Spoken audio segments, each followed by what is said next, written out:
Yeah, so late 1800s, my great-great-grandpa settled out here in these hills, and I'll be fifth generation. We're just southeast of Alliance, Nebraska, about 19 miles is where we're located.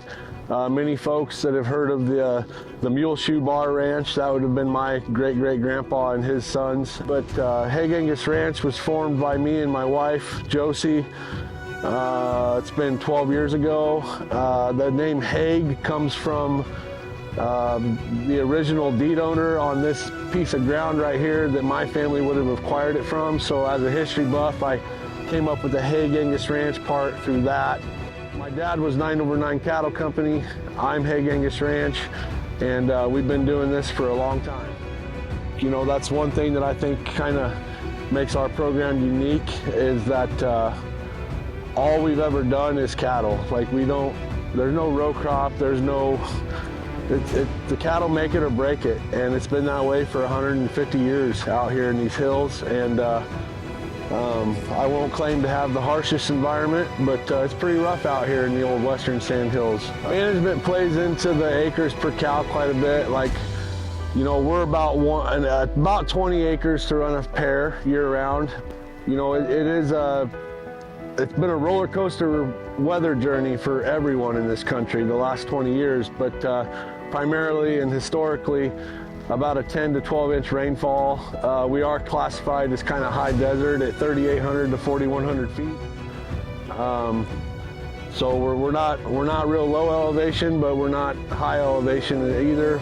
We send a lot of bulls though that go into environments that are 8,000 plus feet all the way down to 200 feet sea level. So it is, you know, 105 in the summer and 80 below wind chills in the winter. So in New Zealand, I was on a hunt for that perfect outcross that would mold and fit with any gene pool in North America to enhance it.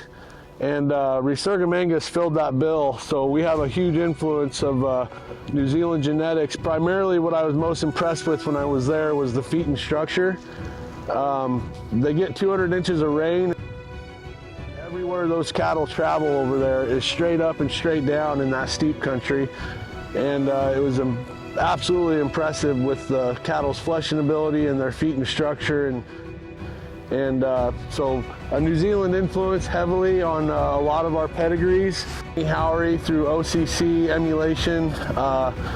You know, we've got some Howery genetics, oldie genetics, which are kind of hand in hand.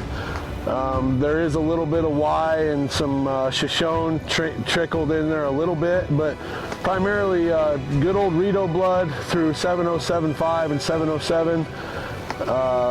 You know, some 5522 EXT, OCC Homer through the Bull Unlimited.